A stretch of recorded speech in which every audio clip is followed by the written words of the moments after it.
5 confessions that should never have happened. A confession is supposed to end the chaos. It's meant to bring clarity, to answer the unanswerable, to close the door on doubt. But sometimes a confession doesn't solve a crime. Sometimes it creates one. Sometimes it replaces evidence, redirects entire investigations, and in rare cases, it forces someone to admit to something that never even happened. Tonight, we're looking at 5 confessions that should not exist. Number 5, the case of Michael Crow in the early hours of January 21st, 1998. A quiet home in Escondido became the center of a nightmare. 12-year-old Stephanie Crow was found stabbed to death in her bedroom. Her parents were asleep just down the hallway. Her brother was home all night. There were no broken windows, no forced entry, nothing stolen. Whoever did this had walked into that room and walked out without waking anyone. Police arrived before sunrise, and almost immediately their attention shifted inward. 14-year-old Michael Crow had been home. He was quiet, intelligent, and had no history of violence, but to investigators, the simplest explanation was the most appealing. The killer never left the house. Michael was brought in for questioning later that day. What followed would become one of the most disturbing interrogation recordings ever released. Detectives told him something powerful and dangerous. They explained that trauma can block memory, that people sometimes commit violent acts and completely forget them, that his mind may have shut down during an emotional episode. They insisted they already had evidence tying him to the crime. They didn't. At first, Michael calmly denied everything. But as the hours dragged on, the tone changed. The detectives stopped asking if he did it. They started asking why. They suggested motives. They corrected his answers. They told him confession was the only way forward for himself and for his family.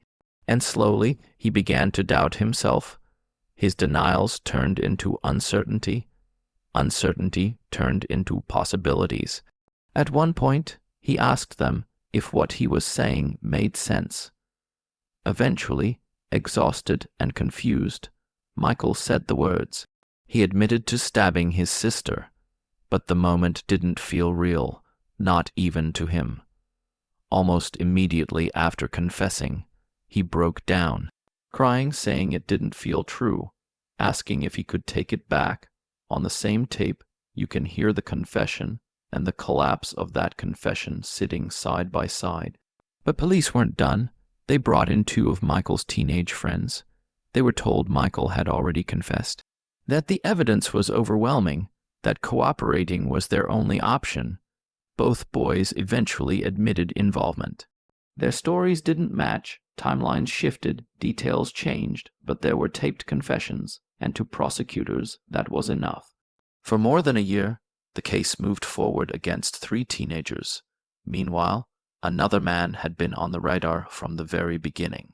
Richard Tewhite on the night Stephanie was killed. Neighbors in Escondido reported seeing him wandering the area, disoriented, knocking on doors present during the estimated time of the murder. He had scratches on his body. He gave inconsistent statements. But once Michael confessed, investigators shifted entirely toward the boys. It took over a year before the physical evidence was fully re-examined. When it was, DNA recovered from Stephanie's bedroom excluded all 3 teenagers.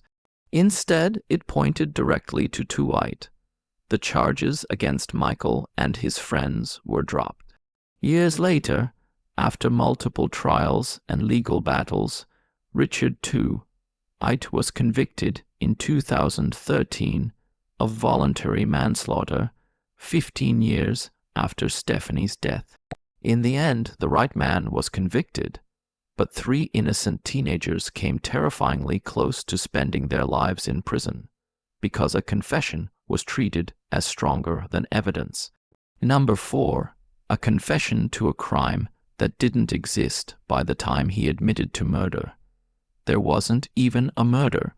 On February 8, 2022, in Fontana, police began investigating what looked like a possible disappearance.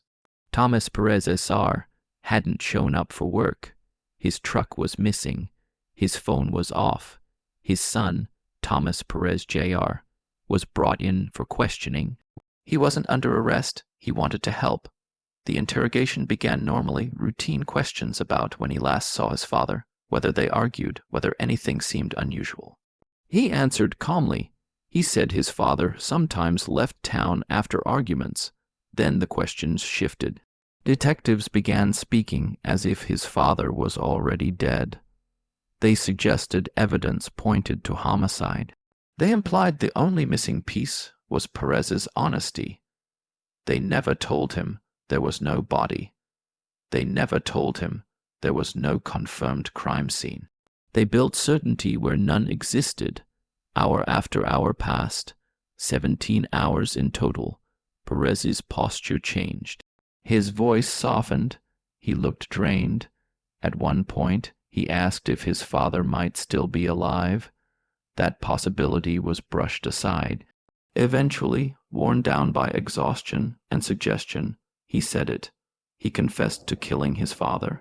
The confession wasn't detailed. It sounded uncertain, almost like he was repeating something he had been told rather than remembering it. But the words were on tape. There was only one problem. Not long after Perez was taken into custody, police located his father. Alive, he had left voluntarily. He had no idea a homicide investigation had even begun. There was no body, no murder, no crime scene, but there was a full confession. When the footage was later reviewed, it showed something chilling. A man confessing not because he was guilty, but because he had been convinced that resistance was pointless. Under enough pressure, over enough time, with enough certainty projected at you, a confession doesn't require evidence. It doesn't even require a victim. Number 3, the confession that refused to die by the time Juan Rivera signed the statement. He was beyond exhausted. Hours of questioning had drained him. He was confused, overwhelmed, and desperate for the interrogation to end. The written confession placed in front of him wasn't his own words. Detectives drafted it. It described a brutal assault in graphic detail, specifics about where the crime occurred, and how it unfolded. Almost none of it matched the physical evidence. It placed the attack in the wrong area of the building. It described injuries the victim didn't even have. But once Rivera signed it, those contradictions stopped mattering. He believed silence would not the question. He believed he could go home. Instead, in 1993, Rivera was convicted and sentenced to life in prison. Prosecutors told General that inconsistencies were normal in violent crime, that trauma traveled many. They argued the confession itself outweighed any contradictions. But the jury struggled with, and ultimately dismissed, was the DNA.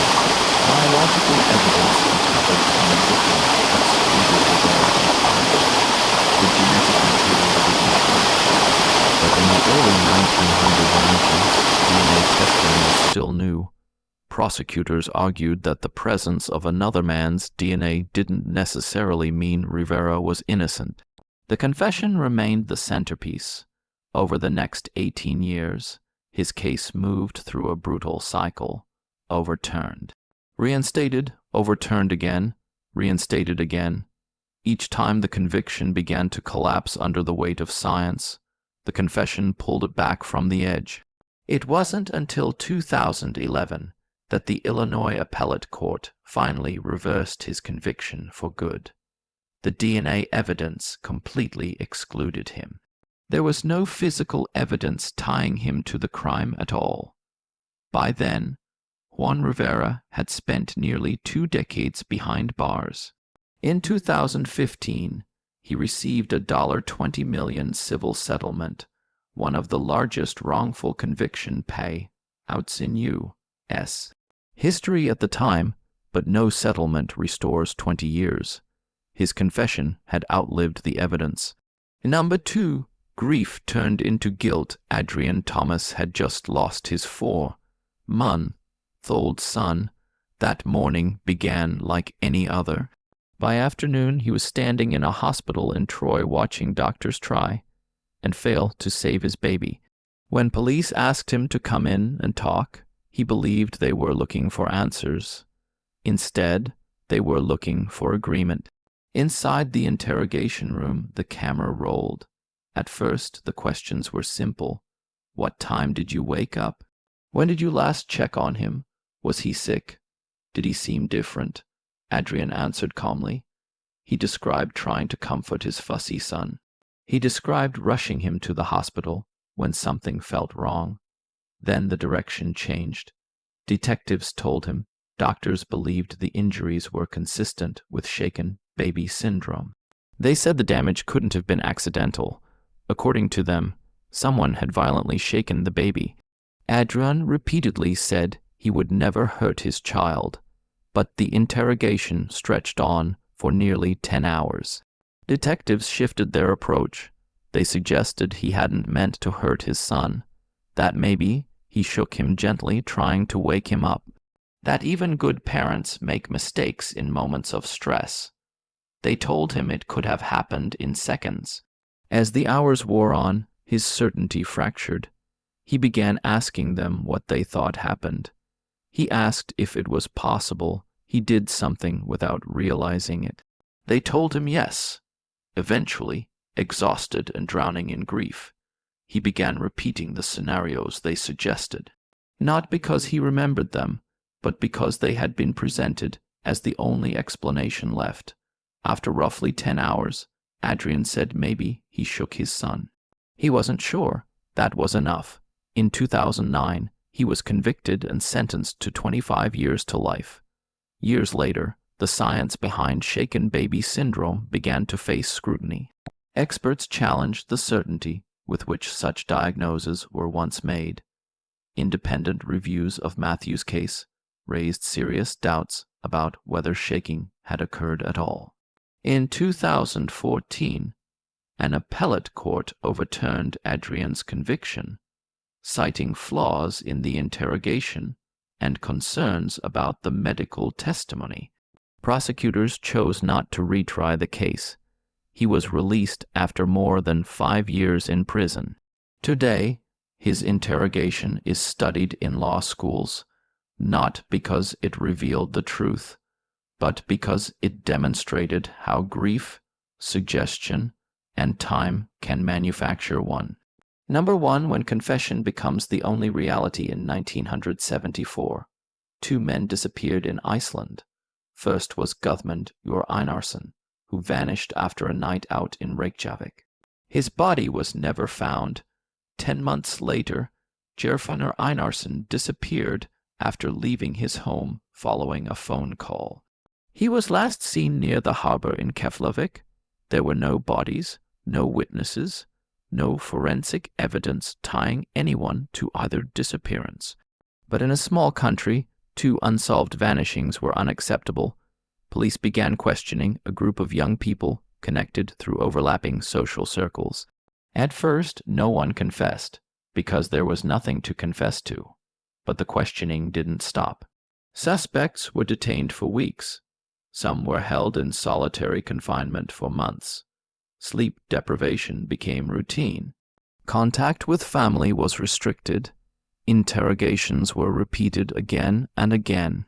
Eventually, investigators stopped asking what happened and began asking why the suspects couldn't remember what happened. They suggested traumatic memories could be repressed, that alcohol could erase awareness, that guilt could block recall. If you don't remember committing the crime, that doesn't mean you didn't do it. Over time, doubt crept in. One suspect after another began offering fragments, hypotheticals, possibilities. Those fragments were treated as breakthroughs. Each statement was fed into the next interrogation, corrected, expanded, refined. The confessions became collaborative. By 1977, 6 people had confessed. Their stories changed repeatedly. None matched physical evidence because there was none. In 1980, 5 were convicted. The cases were officially closed. For decades, the convictions stood. It wasn't until the 1990s and 2000s that psychologists reviewing the case identified what's known as memory distrust syndrome, a condition where individuals lose confidence in their own recollections and begin accepting externally supplied narratives as truth. The interrogations fit that description almost perfectly. Isolation, repetition, punishment for resistance, reward for agreement. In 2018, Iceland's Supreme Court reopened the case. The convictions were overturned or formally acknowledged as deeply flawed. But decades had passed. There were still no bodies. No definitive answers, just confessions that had once felt real enough to send people to prison. Closing a confession is supposed to bring certainty.